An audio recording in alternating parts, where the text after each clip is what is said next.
welcome to another episode of the Brewtallyspeaking podcast, the official podcast for MetalNexus.net, where you can get all your show reviews, interviews, concert photos, and so much more.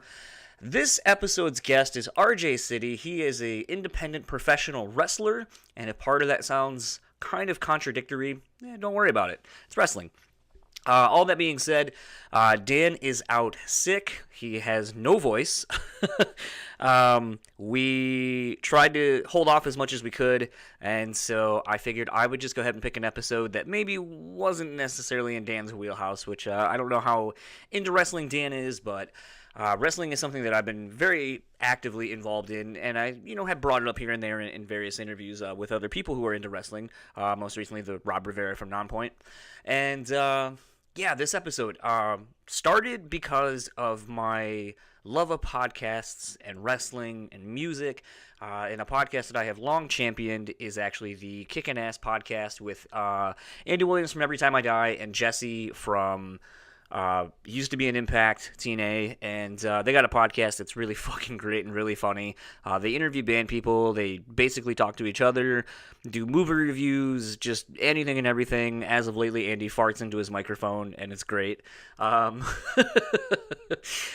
with all of that being said, I first heard of RJ City because of that podcast, and fell in love with him. He is a very interesting person, and I wasn't sure exactly who I was going to get, because if you find him on various interviews, whether it be Ambi, which is a music blog, which Alicia Atout, I believe is how you say her name, did a great interview with RJ City, and continues to do great interviews with a lot of bands and wrestlers alike, so if you're also in that Venn diagram of people who likes that, go check out her blog. It's on YouTube, find it.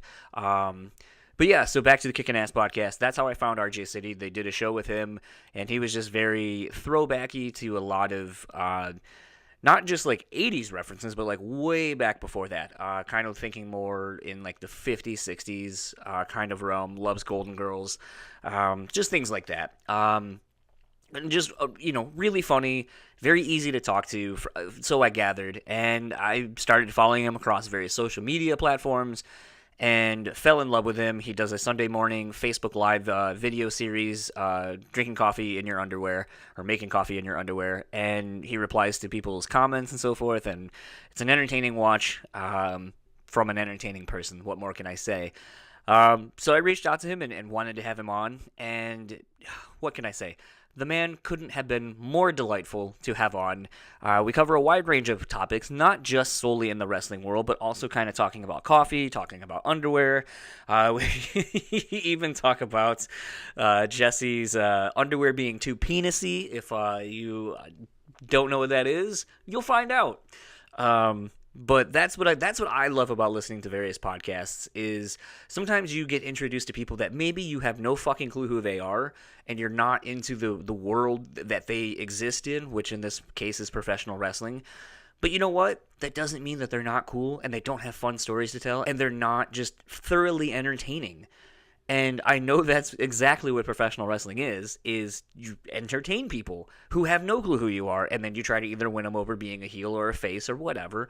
And just, the guy is great. Yesterday, as of when I'm recording this, I was supposed to go up to the Detroit area to go actually see RJ wrestle, and unfortunately I got double booked. That was my plan to go do that, but I ended up getting tapped to do some interviews here in town at a show. So unfortunately I wasn't able to make that happen. But follow RJ City. We'll get to all that in the outro, but follow him, keep up with him. He does a lot of interesting wrestling shit. He travels all over. But like I said, he's just a very interesting guy, and I really, really enjoyed my conversation with him. So without further ado, let's go ahead and get into my chat with RJ City, and I'll talk to you guys afterwards.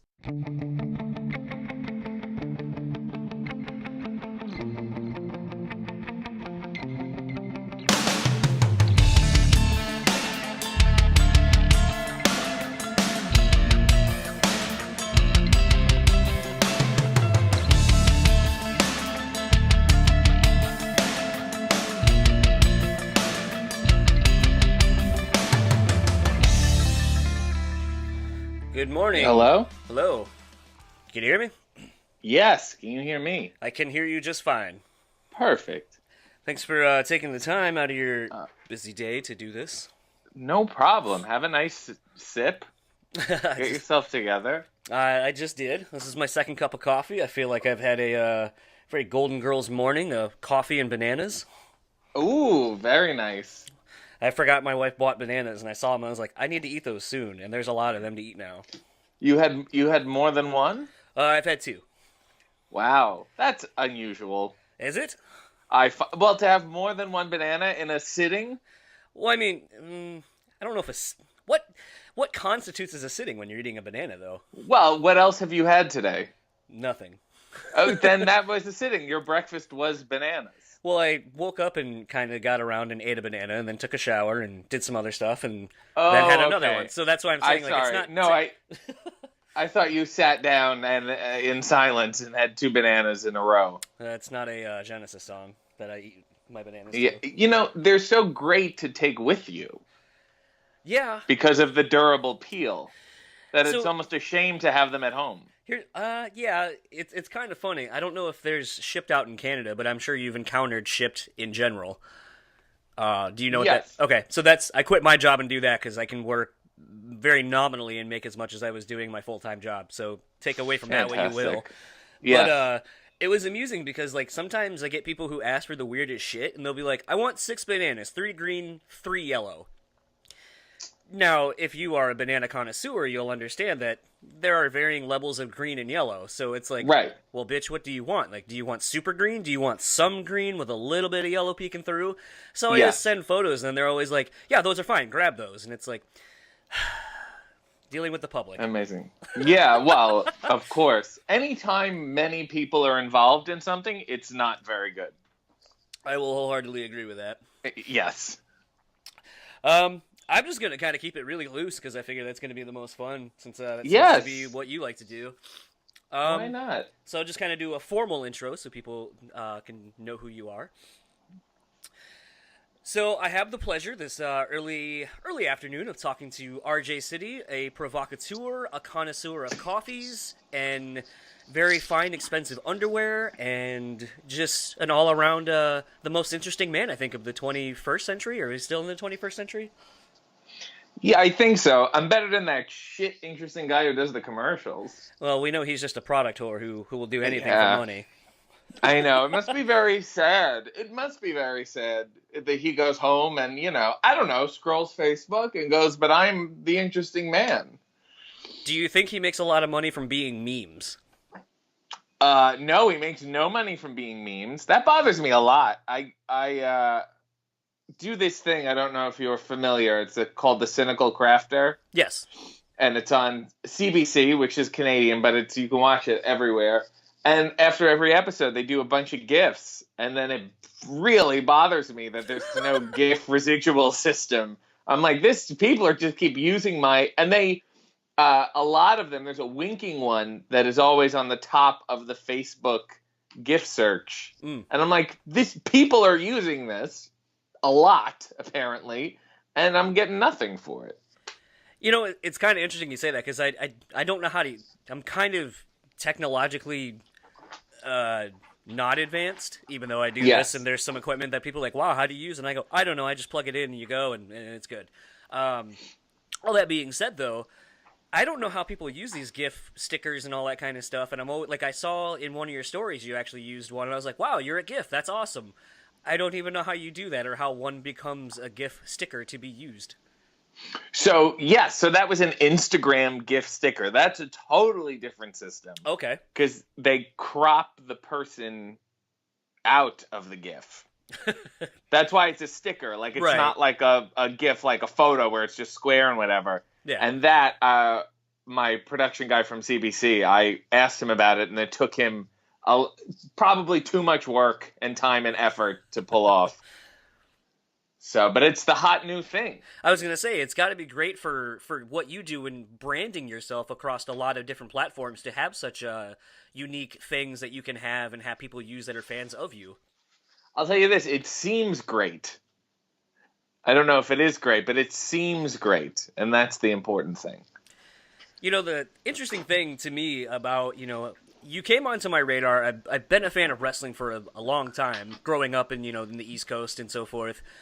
and kind of lost touch with it for a while, and then Because you grew up. No, actually, No? it's really weird. I've kind of thought about this as, I've done a lot of these podcasts and talked to a lot of people. I got back into wrestling when I started kind of booking more shows and having touring bands stay at my house. And, a lot of them would be like, oh, like if they were here on a Sunday, it's like, oh, fuck, I got to hurry up and shut up. I got to watch, the pay-per-view that happened tonight, or I got to catch up with Raw or SmackDown and the pay-per-views like in a couple of days. And I realized that a lot of touring band people love wrestling. And it became one of those things that I realized growing up I had a lot of interests and was, I guess, sort of I was kind of like the middle Venn diagram of a lot of things. I was into sports, I was into music, I was into a lot of different shit. But growing up in high school, most people weren't into, if you were into sports, weren't into music. So I had no one really to talk about music as much as I loved. When I graduated and got out of high school, I found a lot of people who were into music but hated sports. So I've never found a subset of people who like a lot of the same things I do. So it was always like a thing I enjoyed by myself. Right. And then it became this thing, I would say, for me, it seems like in the last, I'd say really a decade, but more so in the last 5 to 6 years, it seems, that the independents have become a really big thing. And with the internet now being what it is, with GIFs and stuff like that you can find on Twitter, I think you're able to find a lot more stuff, even going over into like Japanese wrestling with New Japan and so forth, that a lot of companies are now focusing on being online. So you can find people like yourself, find people, like once Cody left the WWE, it's like, oh, well, he's gone and forgotten. That's how it used to be. But now it's like, I can see what he's still doing and find all these other great wrestlers. So I feel like, as a result, I've been able to keep up with my fascination and love of wrestling when something like WWE no longer interests me for its repetitive cycle. Right. And it's similar to the evolution of music in a sense. Yes. Where before you had to be at someone's shitty show in a basement of a bar to get their album. Right. And you certainly do not need to do that now. You don't even need to ever go to a live show. You can search and find there's more awareness. Like these systems always existed. But there's more awareness and it's similar, like independent wrestling, I guess independent music and stand-up comedy. It seemed to be all very similar business structures. It is kind of weird. I've made a lot of correlations to the music industry to wrestling. Because it's, by the time you get to some people who get to, like, WWE, there are some people who have been following that person since they were a local independent. Like, there's a gentleman by the name of Cody Vance who is from here in Michigan and recently made his, like, TNA debut. Impact. And has done some stuff since leaving here in Michigan and living in Atlanta now. But it's one of those things, like, I've kind of been following him for a little bit. So by the time more people get to know him, it's like, well, yeah, this dude's always been kind of good. You should have followed him, like, 5 years ago when he was doing this, like, incredible shit. Sort of like, Finn Balor was doing in the, in the indies and so forth. And then now it's like you're getting a watered-down version of what he was. Right. Which makes you just sound like an elitist asshole in the music industry. Where you're like, well, the demos were way better than when they got signed. Yeah, it's like that wonderful, like, underground punk scene originally, where it's like once you become famous, you kind of lose part of your charm. Is that something that I know listening to you on the Kickin' Ass podcast, Andy brought up the fact that you were pretty big into... and admittedly you said a very niche part of the like punk scene and so forth, but is that something that you've kind of become very aware of traversing through, your career in the wrestling world? Yes, I see it probably not to the same intensity. And I think about, I don't know how niche, I guess we can get niche, how the New York Dolls, David Johansen transitioned into like Buster Poindexter, and then like weird transition. so weird where you're like, this is the same guy, and then even more than that, he did those movies. Like, well, so here, let me connect all the degrees. He was in Mr. Nanny, the Hulk Hogan movie with Sherman Hemsley. Yes. So it doesn't get more mainstream than Sherman Hemsley. So. Yet, he still returns he does New York Doll shows and then does Buster Poindexter shows and then does David Johansen shows like concerts and stuff. And it's just so weird and fascinating, and you wonder what is Edge, where does Edge go, what is selling out, how far can you go without compromising. Yeah. It's interesting, and then some people, compromising is not an issue because some people are just kind of willing to do, they like the mainstream stuff, they want the mainstream stuff, and like that's, some people come out of the womb already molded. As someone yourself who kind of floats around a lot of various mediums in the entertainment industry, do you feel that any one thing is sort of maybe scratching the itch at the mainstream, or do you feel like it's all kind of fringe things that make you kind of paint a wholer picture of who you are? Yeah, I do think it's made up of, it's, I am simply a tapestry. Back to the crafts. Because yeah, there's some things where I was like, oh my God, if I went, if I had a very one track mind all the time, there's a lot of stuff that I wouldn't have been able to do. Right. So I try to stay open to a lot of stuff and be like, yes, I can do this, I can do that. And I go, why can't I do all these things, and why can't I do them at the same time? A lot of people will be a wrestler and then be like, oh, well, try to get over in wrestling. And then they'll be like, well, I can be an actor now. And it's like, well, why can't I just do both at the beginning? It's not a big deal. They're both equally idiotic. So like, let's just go there and see what happens. I'm very, I hate hearing like wrestlers who just like, all I care about is wrestling. And I was like, well, you're kind of fucking boring, Look, if that's your deal, that's your deal. Very good. But there are a lot of things out there. Expand your palette a little. Right. So that stuff is interesting to me. I do a craft show on CBC. I just hosted another web series about the destruction of the set of a show that I filmed 10 years ago. And then, there's stuff like that where I'm like, oh my God, if I was just totally focused on wrestling, I would have missed all this other idiocy. Speaking to the, I don't know if you want to call it a cameo that you just did, I think that show you said was airing on Thursday, on the 28th? Yes. How weird was it to go back to something that you did 10 years ago, and did you kind of have a little bit of nostalgia and looking back at where you were then to where you've come now? It was like offensively nostalgic. I wore the same outfit that has been in the box from where I last put it like 10 years ago, and it's just like, oh, and it still smelled the same. Fit it. Yes, I was trying to think what size I was then, like what changed, and then it was the same makeup lady, and she told me I look exactly the same, and that's all I needed to hear to feel like I can cheat death and go on with the show. That was important. I was like, can you just make me feel immortal for like these 30 seconds so I can get on with my fucking day, please? I don't need death looming over me while I'm trying to read the teleprompter. That was really cool, and it was just weird. Everything was weird, and then I start questioning, the concept of time and all this shit. So yeah, it was a mess. It was a disaster. Never do it. Don't go through your box of old things. I don't think I have anything other than like my high school football jersey, my Letterman jacket, and that's maybe some baseball cards. And that's about it. Yeah, I get lost in that stuff. Obviously, the joke is that I'm like 62 years old because my references are very obscure. So I even partake in nostalgia of a time when I didn't exist. Well, it's kind of funny you bring that up, and something that I think is really interesting about that, I don't want to call it a fascination, maybe an inspiration, taking from stuff from the 60s and so forth.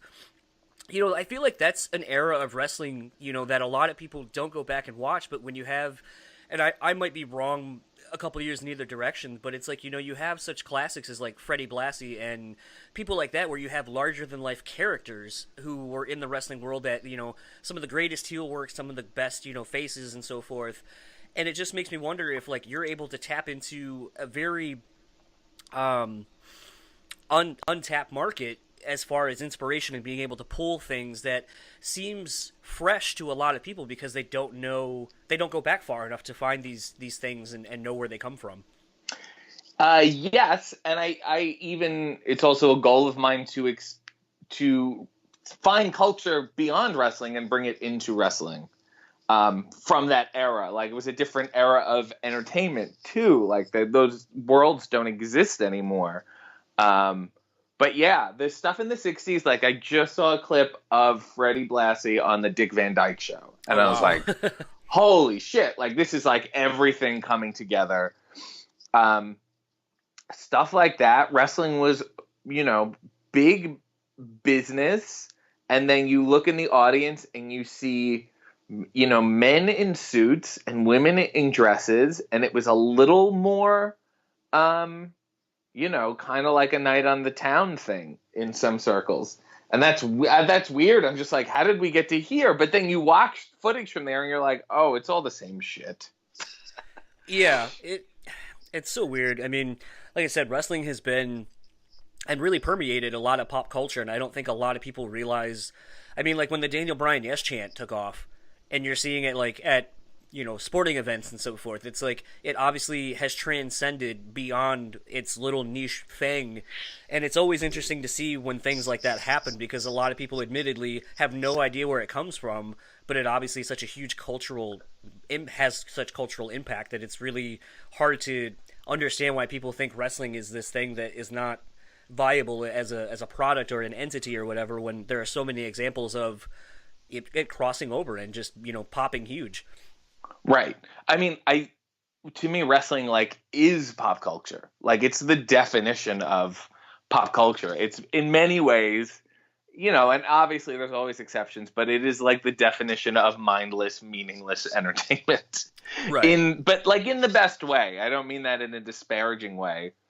Um Show because a bunch of people want to put on a show. Um Seriously, I'm like, why else would you really want to do this? So that stuff is always interesting, and sometimes it's ahead of the curve culture wise. Often it's very behind, and they'll still be making references to things that are kind of dated, which is whatever. But yeah, it's fascinating, and it always changes. It's one of those things like music, where it's almost unfair to ask someone if they just like wrestling, because there's so many kinds and there's so many different encompassing factors that it's more than just a solitary form of entertainment. Right. Excuse me. It's okay. Something else I kind of wanted to talk about is your making coffee in your underwear. Show that you have. Well, yes, I mean that's the reason we should be talking, really. I have a couple of bags of my coffee that our show sponsor gives me. But all that aside, what made you want to do that? Because I mean, I think the world of coffee is. I mean, you want to talk about another subset of culture that's very can be very elitist. I would say the coffee world is also that. Well, yeah, I mean, originally I just enjoy like doing nothing all Sunday.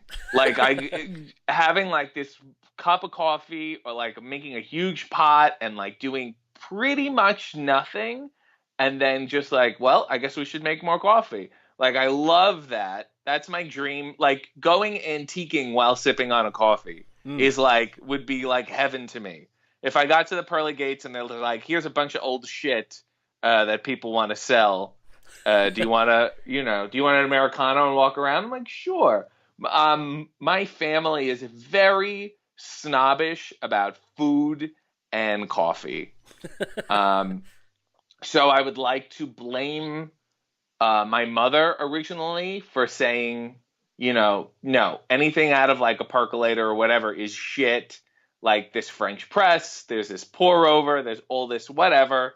She insists on grinding her beans immediately before making the coffee. It's very serious, and she criticizes a lot of other coffee and judges people on the coffee they have. So that was in me genetically, I guess. And then I tweeted it out as a joke because everyone was doing like live stream bullshit. And I said, oh, I'm going to do a thing of me making coffee in my underwear. Because I took a picture of me making coffee in my underwear. And then, are you familiar with Tommy Dreamer, Oh the yeah. wrestler? Oh yeah. He said, you might as well, like everyone else is doing it. And I was like, oh, yeah, I might as well. Why not? And now I've been doing it every week for more than a year, uh, which is which is another thing I didn't think I would be saying. And certainly in that time, I've been compelled to learn and do more with coffee. So I think I've certainly expanded my palate and my coffee making skills. A weird thing for me, like I am something like that, like, making food or drinking or whatever is, typically in your house you're the most comfortable, and obviously, hence the in your underwear part.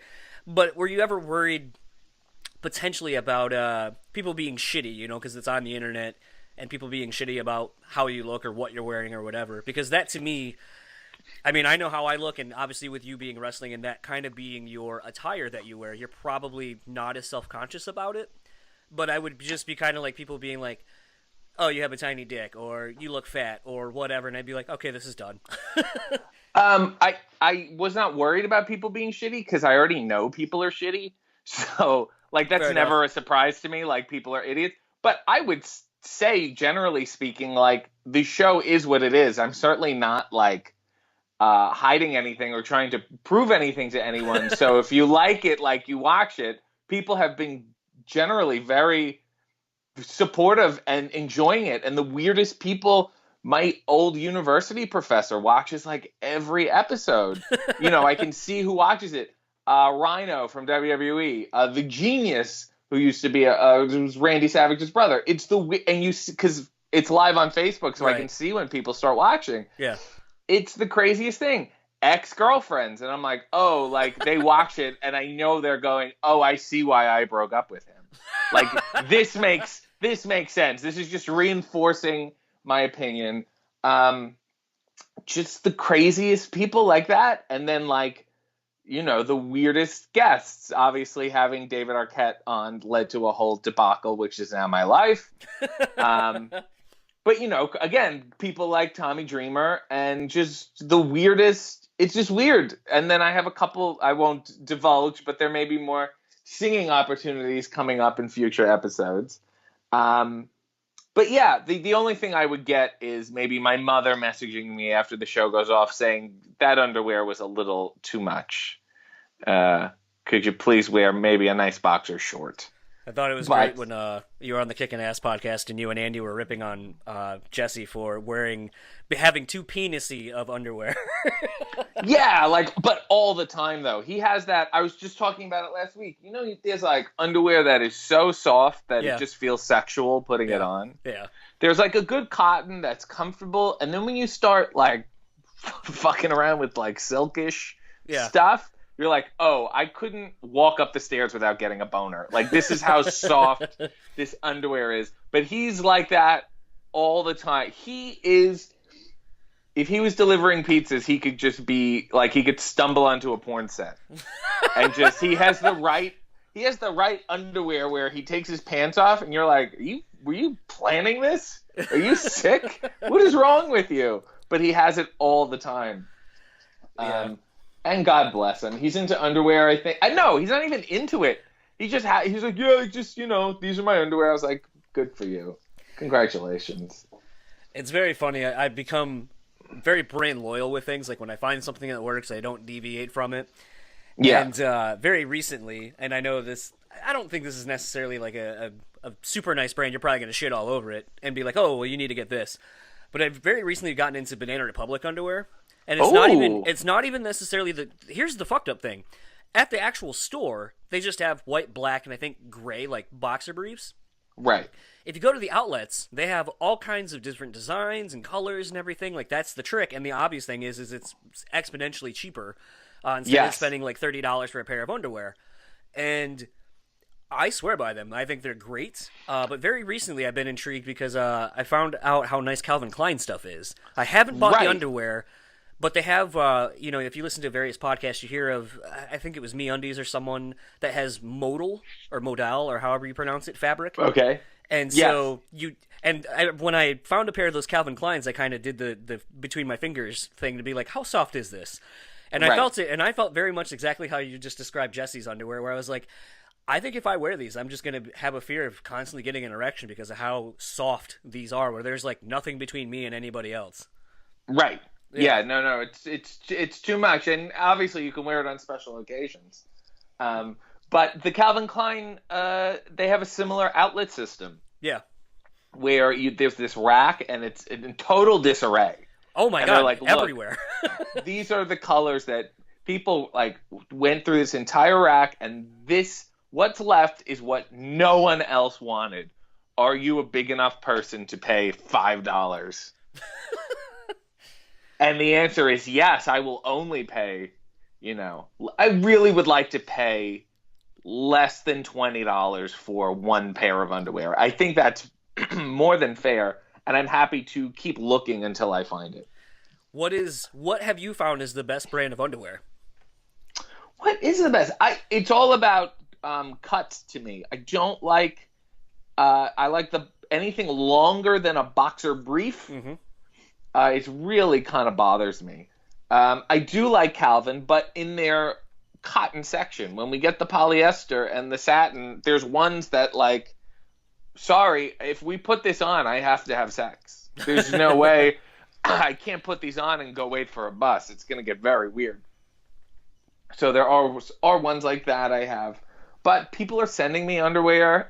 People are sending me coffee. That's great. You don't have to pay. Isn't that the dream where you don't have to pay for any of the things that you love?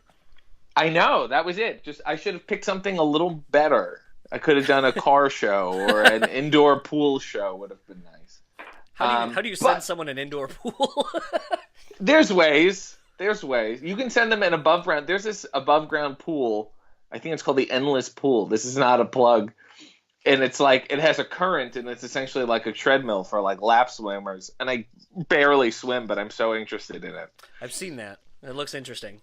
And now you're a Michigan man. I am. Can I tell you my favorite coffee in your state? Sure. Okay. Are you familiar with a town called Ferndale? Yes, over by Detroit. Yes, Ferndale is kind of like the Portland of Detroit. Yes. Which is hilarious. So there's a place there called the Rust Belt Market, mm-hmm. which is where, people peddle their handmade wares and shit. And in the back, there is a bar, like a full bar that serves alcohol. And then they have nitro on top of it in the bar. Okay. Of real beer. Mm-hmm. And it is the best nitro I have had. And also it's very good because I get to sip it while like looking at, engraved pillows and shit like that. So that's like a 1-2 punch for me that makes it amazing.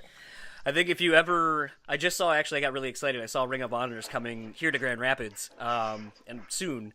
But it's funny because I was like, oh, it would be really, my wife's not big into going to look at antiques and stuff like that. And so we actually go, and then she just gets enamored with random shit. And then the fun thing of like, why is someone wanting $120 for this like 40-year-old like starter jacket? Right. All that aside, though, I was just thinking to myself, I was like, we have so many coffee shops here in Grand Rapids, and we have this, it's called an antique mall, but it's like an old, I think it was a furniture store initially, or a furniture warehouse.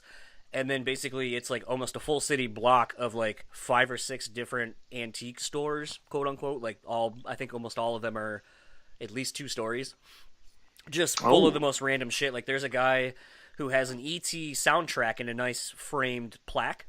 Aww. I have no interest in the E.T. soundtrack, but I have a test press of a record that the color scheme of the inside of it and all that would be perfect for a record that I do have and I want to have framed.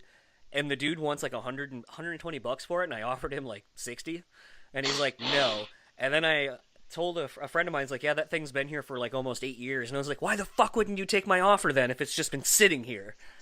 He believes in it. The man believes that the right person will one day come. Well, I'll tell you why, because he spent too much fucking money on getting it together.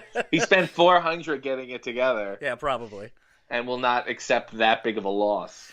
It's really funny though when you see that. Like you see something, you're like, that's probably worth like $10, and then you offer someone that, they're like, nope.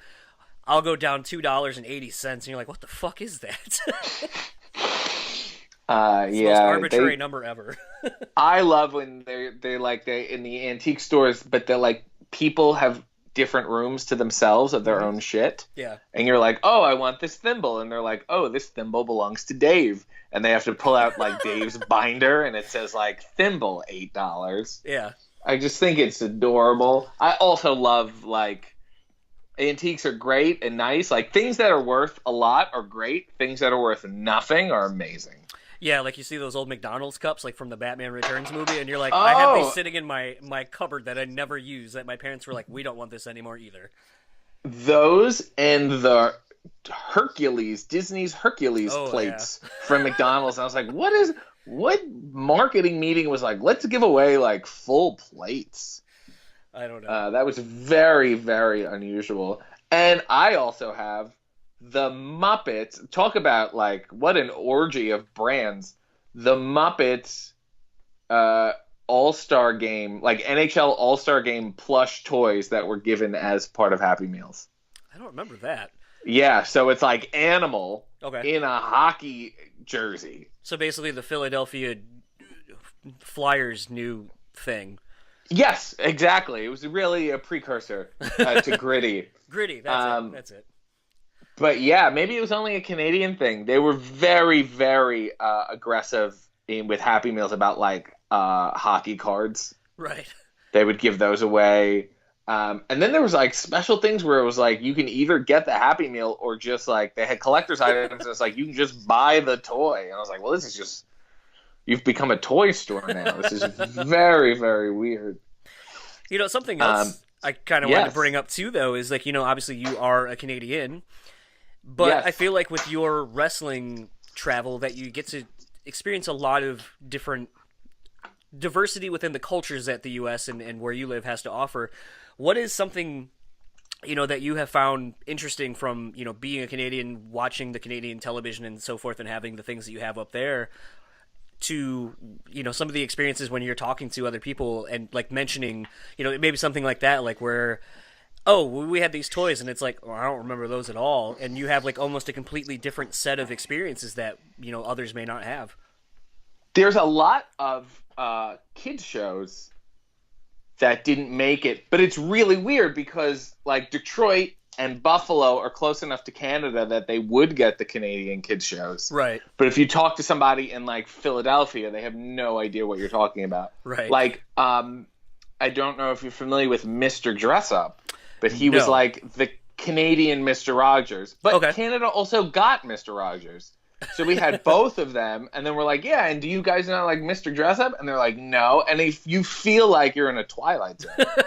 Like, how can I communicate with this person without them knowing who Mr. Dress Up is? It just makes it really, really weird. There's also, and it's terrible, a Canadian Sesame Street called Sesame Place. And there's an old lady who I think is a pilot, and there's a polar bear, and they do a lot in French, and it's just, it doesn't have the... To me, Sesame Street is like very New York. It's like in the neighborhood in New York, like that's where Sesame Street is to me.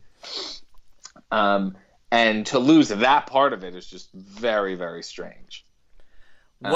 So I deal with that on a daily basis. Are there any other examples of something like that like where there was an American version to a Canadian version that like when you finally saw like the American version, you're like, what the fuck? Oh, well, there would just be like really, really weird. So my grandmother is in the States, and I would spend the summers with her when I was a kid, and I would watch all the Nickelodeon shows. Mm-hmm. And then I would come back to Canada and be like, oh, guys, did you guys see Legends of the Hidden Temple? And they're like, what are you talking about? And then, you know, to explain Legends of the Hidden Temple to someone who's never seen it before is like, yes, it's just, you know, you just sound like you're full of shit. Like, kids would lie all the time. So It's like, yeah, it's like a show. It's like Indiana Jones and you run through a temple. There's no way anyone is going to believe you. It's a fever dream. Yes. Certain shows made it through, like obviously SpongeBob and Rocco and Rugrats. Those shows are so fucked up when you look back on Rocco gets so much more relatable once you hit like Because your his phone 30s sex and you operator? get yes, once you get like anxiety as an adult, Rocco becomes like a biography. You're like, oh, like I get it now. Like before it was fun and cool and whatever, but now I'm like, oh yes, that's a great point you're making. But for some reason we didn't get Ren and Stimpy. Like that didn't break through, which is kind of weird to me. And they did the Royal Kilted Yaxman, which is a direct parody of the Canadian Mounties. Mm-hmm. So my cousin would often make fun of me, very derogatorily, and that's something I had to live with. And then it's so funny, like that Ren and Stimpy never made it. Like those fart jokes only went so far. It's very bizarre. It's something I think about every day.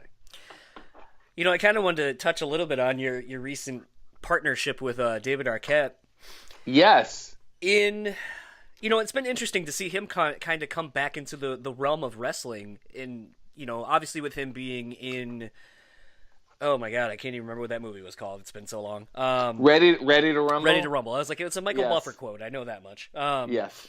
But with him being in that, and then even his stint in WCW at the time, which is weird because looking back, it felt like everybody remotely interested in wrestling that was not a wrestler at WCW was just like, hey, why don't you come on in and we'll give you a belt eventually.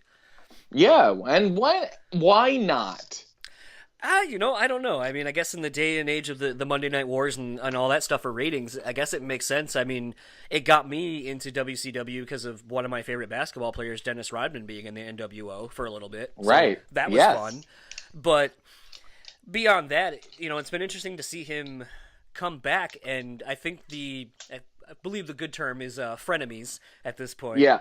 Well, it's weird because we don't hate each other. I just don't like him. It's a very one-way relationship. Yeah.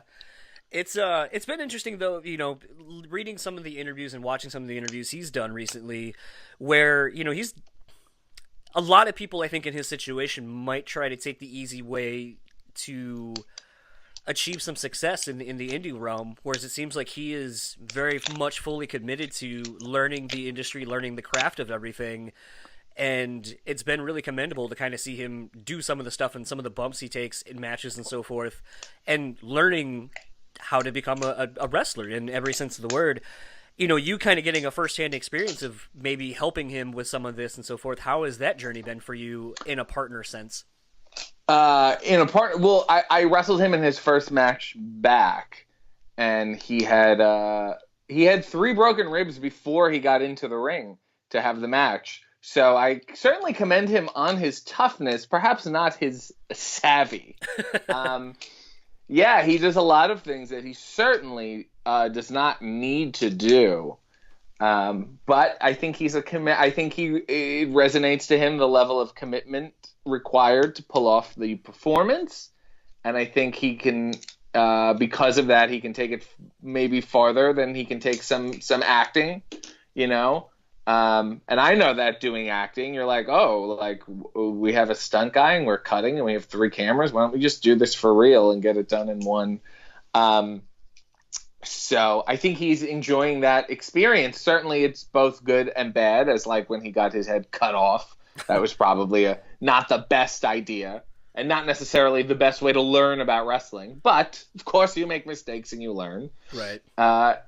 And yeah, it takes a while to learn, and his progression has been very admirable. But in many ways, he is kind of like a 12-year-old boy. And then I say that in both the best and worst way. He's very exuberant to get in there and try.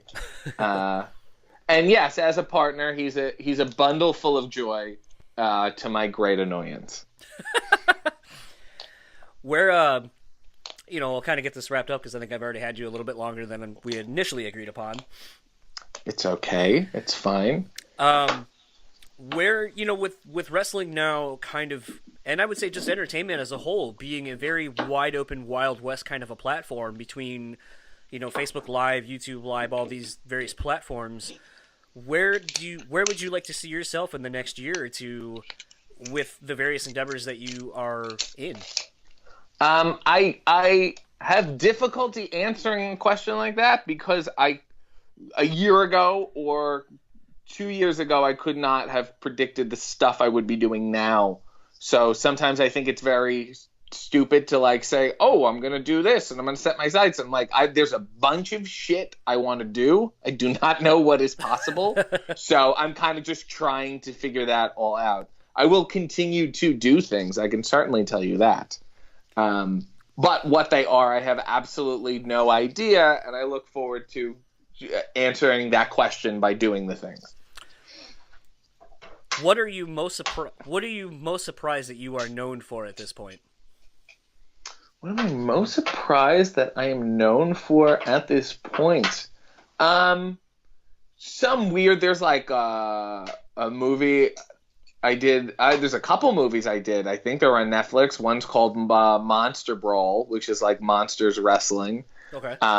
Another one is called The Masked Saint, and I was in it with Roddy Piper, and we did some wrestling. And it's weird to have people bring that up, and you forget that it's still viewable. Right. Like, oh, because you feel like you film a thing, and then when you don't see it again, you feel like, oh, okay, I guess somebody just threw it out. But you forget, like, oh, people are watching and paying attention to it. Mm-hmm. Which is really, really weird. It's weird going into are you familiar with Lush? It's like a bath bomb store. Oh yeah. I'm sorry. Yeah, it was weird, like walking in there and somebody going, "Hey, are you the cynical crafter? We loved your bath bomb episode." I'm like, "Oh my god!" There's like some weird bath bomb aficionado subculture. Like, oh, that's very weird. I am most impressed by, like, 'cause I like throwing out obscure dated references. I love when it like resonates with people, and I'll say something about Milton Berle, and then like someone younger than me will like send me all these Milton Berle videos, and I'm like, it's weird enough to do the stuff I do. It's much weirder to be like, who are the people watching this? I liked how you mentioned him as being a alternative curse word. No, Burgess Meredith. Burgess Meredith. Yeah, I'm sorry. Yes. Yeah. Yes. It's fantastic, and I suggest you work it into your daily conversation and see where it takes you. I still think the Lipton Brisk Iced Tea is my favorite random obscure Burgess Meredith. Oh God, those were. Remember they would pump those out? They were like claymation kind of things. Celebrity Deathmatch was huge. Yes, it was that whole craze of celebrities made out of clay. Oh God. They're actually bringing that back, I just saw, again. Good. I would like to write those. That's what I'm doing. You're saying, where are my sites? I want to write the new Lipton Brisk iced tea commercials. There you go. I think my last question I have for you, if you were to be an action figure, what accessory do you want to have accompany you as the action figure? Oh my. Somebody made me an action figure, and I had very articulate wrists, so I was able to do like a limp wrist. Okay. Kind of like it. And I kind of wish I had, and it's not a thing I have now, but with the limp wrist, it would be nice if I had just a little handbag to hang from it. I think that would be a great accessory. No explanation, no nothing. I would say a handbag. Okay. I almost figured it'd be like a cup of coffee or... Yes, I know, but I was just with the limp wrist. Yeah, I guess the articulated wrist. I was like, that would look nice. Yeah. But yeah, coffee would be nice. Maybe like a French press. And then the last question I have for you: who would you love to have on your show to have coffee with in their underwear? Who's your dream guest? Oh, one that I'm trying to make a possibility. Mario Cantone. I don't know if you're familiar with Sex him. and the City. Love it. Yes. Okay. He's a comedian, and he's a good Twitter friend of mine. And I would love to have him on. We have a long-standing pact to have him on the show when it's possible, and we can sing Bosom Buddies. So I'm making my dreams a reality one day. It's so funny. When my wife and I first started dating and we moved in together, we both realized that we had to merge our Sex and the City full series DVDs together. Right. And she was like, I can't believe you have all these. And I was like, I have the movies, you don't, so I'm a bigger fan. Oh, delightful. Oh, delightful. And that's why their relationship has sustained. It has. We haven't watched it in a long time. We've been on a huge, well, at this point, I went from never seeing Gilmore Girls to now having seen the whole thing probably about 5 times through. Which I gotta say, Wow. if you have the up, it used to, I don't remember what the fuck it used to be, but it's now called the Uplift Network or whatever. It's basically sort of like a Christian TV network. Okay, yes. So they cut out quote unquote swear words in Gilmore Girls. So like if they say hell, they can't say it, or damn, and it makes it sound so much worse. Like Luke will be like, "Get the hell out of here," or "Shut the hell up," but because they bleep out the hell, it sounds like he's like, "Get the fuck out of here." Wow. It's almost like unnecessary censoring makes it sound way worse. Oh, yes, that's certainly... I will be interested in viewing that now. It's very good. So if you aren't all caught up on Gilmore Girls, yes, and I will tell you, I'm going to plug a thing that's important. Okay. Saturday, March 30th, there's a thing called Old Wrestling. Okay. And it's at the Eastern Market in Detroit. Okay. And the premise is that it's a wrestling show from the early 1900s. Oh, wow. It may be up your alley. I play a silent film star known as RJ Metropolis. So it's a very big stretch for me, as you can see. You said March 30th? March 30th. It's the Saturday, the last Saturday. I'll have to put it in my calendar and maybe do another one of these as your old-timey character. Oh, yes. Yeah, I'll be very frightened by the technology, I'm sure. Well, I can bring a big phonograph. Yes, certainly. They're very, very well-versed in old things. Fair enough. There's going to be a ragtime band. Ooh. It's my kind of place, is all I can say. And speaking of where people can follow you, where can people follow you online? I would suggest they just Google RJ City and find what they like, and they can follow it. And if they don't like it, they can just keep scrolling. I think people are savvy enough now that they can figure it out. Well, thank you for taking the time to talk to us today, and hopefully we'll see you next month. Yes, Godspeed. So that was my conversation with RJ City. What can I say? I said it in the intro. It was a lot of fun talking to him. I really had a good time, and, the smile and the laughs never stopped. But, it was a lot of fun. Something I've wanted to do with this podcast, and something I wanted to do, especially with the rebrand, kind of, is to incorporate a lot of other things that I think are related kind of to music. You just maybe don't see the through line as to how it necessarily relates.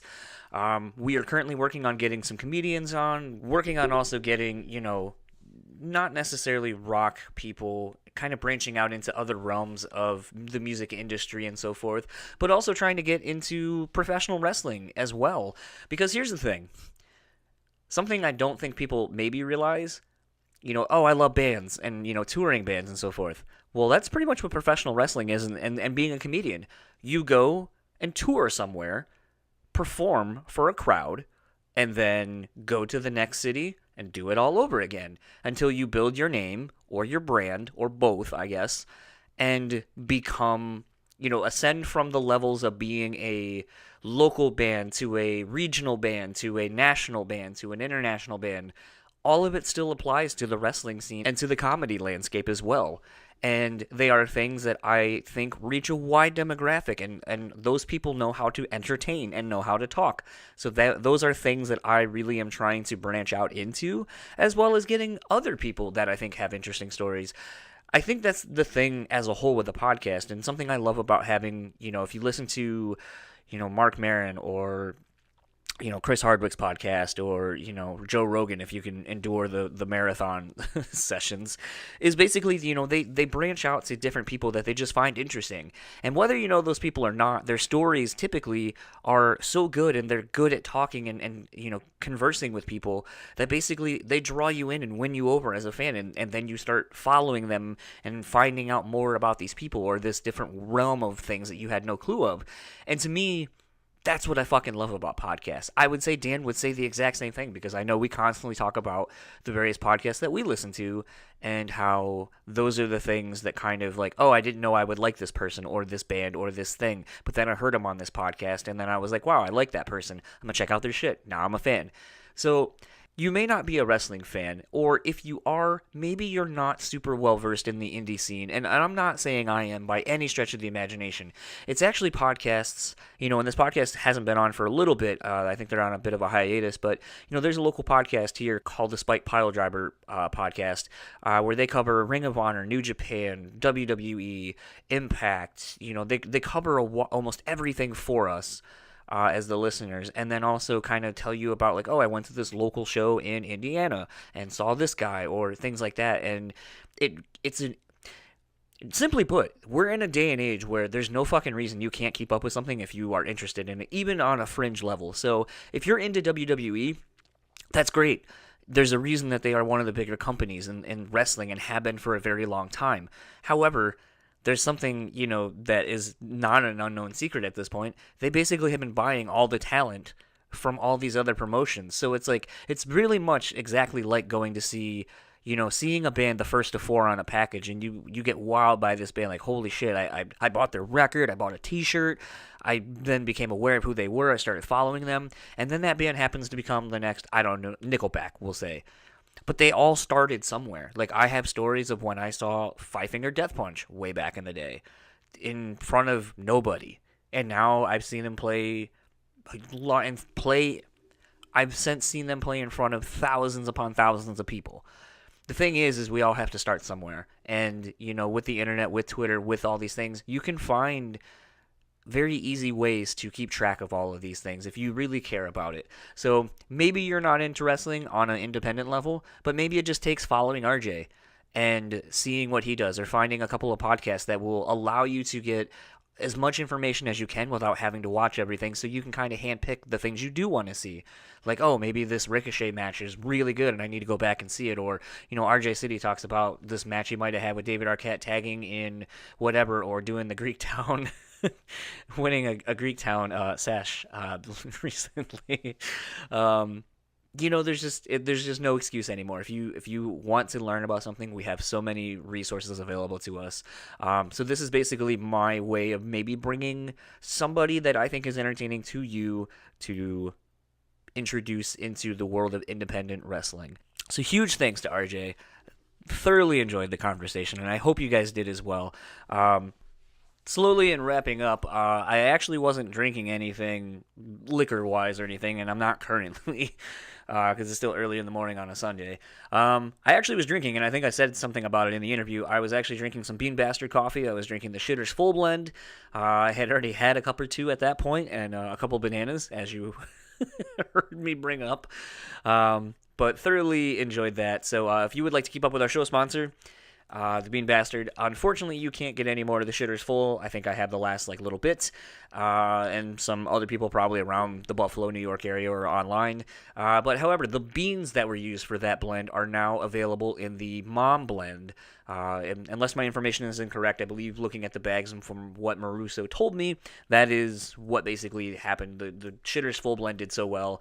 The bean was really good, so he basically repurposed it for another blend that's more of a mainstay.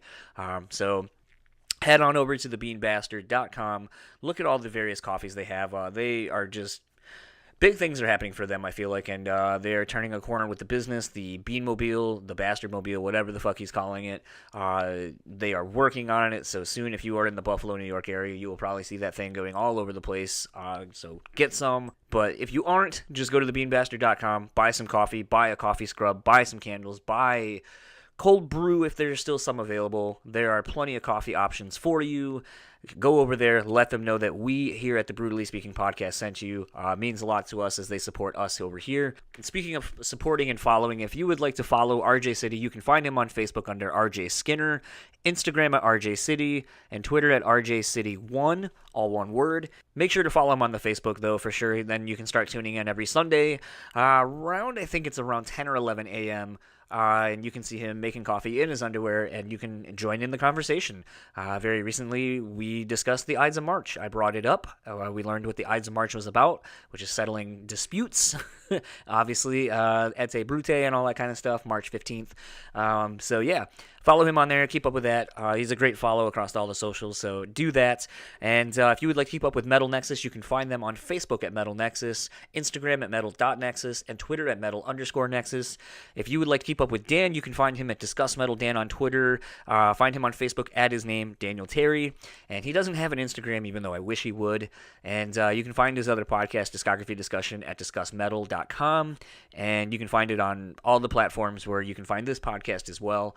So if you like to listen to him and his co-hosts talk about a band's discography from start to finish and their takes on things, I think you will thoroughly enjoy it. Head on over there. Let them know that we sent you to that as well. Support podcasts, independent podcasts and all that. That's the only way we all grow is by supporting each other. So head on over there, let them know that we sent you. And if you would like to keep up with this podcast, you can find us simply enough on Facebook, Instagram, and Twitter at BrewSpeakPod. And if you want to follow me for whatever reason, I feel weird about having people follow me on Facebook, but Twitter and Instagram are simply jbeatty616. Typically, you'll see my handles and Dan's on our social media for the podcast. So follow us if you will. And for the Brewtally Speaking podcast, I am John. Dan cannot be here, but he sends his regards very quietly at that. And we will talk to you guys next time.